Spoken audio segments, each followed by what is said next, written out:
Propos introductifs au module. Les valeurs et les principes fondent l'action publique mais sont mis à mal par diverses crises aujourd'hui. En effet, la France a de longue date érigé l'égalité en valeur fondamentale. Toutefois, le contrat social qui en découle est à renouveler aujourd'hui.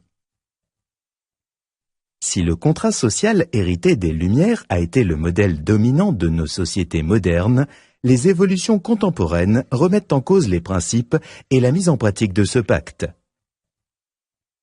Le contrat social semble avoir suivi l'évolution d'une société mondialisée où le rapport du peuple à la souveraineté politique se trouve profondément transformé. À l'heure où la parole politique apparaît de plus en plus discréditée, il semble nécessaire d'interroger l'idée de faire société. Dans une société régie à la fois par l'inflation législative, les normes et un État dont la souveraineté est largement remise en question, le contrat social est une notion à repenser. Les théories du contrat social. Les théories du contrat ou du pacte social se sont élaborées au cours du XVIIe et du XVIIIe siècle. La théorie de Hobbes. Hobbes expose sa conception du contrat social dans son ouvrage Le Léviathan, 1650. Le Léviathan est un monstre biblique dont il est dit qu'aucune puissance sur terre ne lui est comparable. Ce monstre, créature quasi surnaturelle, figure pour Hobbes l'État, cette puissance artificielle toute puissante créée par l'homme pour sa propre défense. Le système de Hobbes repose sur un double postulat. Les hommes sont égoïstes et ne cherchent que leur satisfaction individuelle. Ils sont égaux car même le plus faible peut menacer la sécurité du plus fort. L'état de société est rendu nécessaire par l'insécurité de l'état de nature. Pour lui, la seule façon de s'unir, c'est de se soumettre à une autorité commune. Le contrat consiste à accepter une obéissance inconditionnelle à cette autorité, afin d'échapper à la violence de la guerre de chacun contre chacun. La théorie de Locke. Contrairement à Hobbes, Locke pense que l'état de nature n'est pas un état de guerre, car l'homme est un être raisonnable. Mais trois choses manquent dans cet état de nature. 1. Des lois acceptées par tous. 2. Un jugement impartial. 3. Un pouvoir dont le rôle est d'exécuter la justice. Par conséquent, la jouissance d'un bien propre dans cet état est mal assurée et ne peut être tranquille. C'est donc la recherche de la tranquillité et de la sécurité, de ses biens comme de sa vie, qui amène les hommes à constituer l'état de société. La théorie de Rousseau. Rousseau sera fortement influencé par la philosophie politique de Locke. Ils ont les mêmes préoccupations et leurs deux théories du contrat social reposent sur le même postulat, l'harmonie naturelle des volontés et des intérêts des individus. Dans le contrat social de Rousseau, dont le titre complet est « Du contrat social ou principe du droit politique » 1762, il analyse la relation contractuelle pour tout gouvernement légitime, de telle sorte que soient articulés les principes de justice et d'utilité, afin de concilier l'aspiration au bonheur avec la soumission à l'intérêt général. Ainsi, les hommes transfèrent une part de leur liberté individuelle en contrepartie du bien commun et du vivre ensemble. S'opère ainsi un transfert au profit de l'autorité politique et de la souveraineté de l'État.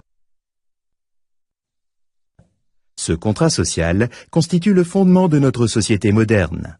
Ainsi, les principes des Lumières trouvent leur application dans le système démocratique républicain aujourd'hui en France. Et la Révolution française a placé au centre du modèle républicain l'idée d'égalité, socle du contrat social. L'égalité constitue en France une valeur fondamentale. Le préambule de la Constitution renvoie entre autres à la Déclaration des droits de l'homme et du citoyen de 1789. Les hommes naissent et demeurent libres et égaux en droit. Et l'article 1er précise que la France assure l'égalité devant la loi de tous les citoyens sans distinction d'origine, de race ou de religion. Elle respecte toutes les croyances. La loi favorise l'égal accès des femmes et des hommes aux mandats électoraux et fonctions électives, ainsi qu'aux responsabilités professionnelles et sociales. La devise nationale française fait figurer à côté de la liberté, qui caractérise les États de droit et les démocraties, et de la notion de fraternité, reliée à celle d'unité nationale, celle d'égalité. Pour Tocqueville, les peuples démocratiques ont un goût naturel pour la liberté. Livrés à eux-mêmes, ils la cherchent, ils l'aiment, et ils ne voient qu'avec douleur qu'on les en écarte.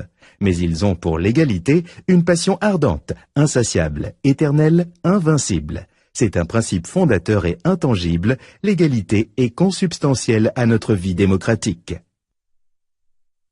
Il participe au contrat social aujourd'hui qui doit se baser sur l'engagement citoyen et le vivre ensemble. En effet, le contrat social ne peut naître que de l'envie commune de faire société. Un contrat qui doit se baser sur l'engagement citoyen et le vivre ensemble. Le contrat social ne peut naître que de l'envie commune de faire société. La citoyenneté est réinterrogée aujourd'hui. Face à la montée des extrêmes, de l'abstentionnisme, faisons-nous face à une crise de la démocratie ou à son renouvellement ? Comment dépasser le clivage entre les deux piliers démocratiques que sont la représentation ou la participation ? L'idée que les démocraties sont en crise depuis la chute du mur de Berlin est omniprésente et suscite un intense débat. Est-ce le fait de la crise économique, de l'impuissance des politiques ou encore d'un individualisme forcené qui détruirait le lien social ? Car en théorie, tout semble simple. La légitimité du pouvoir démocratique découle de la volonté librement exprimée par le peuple.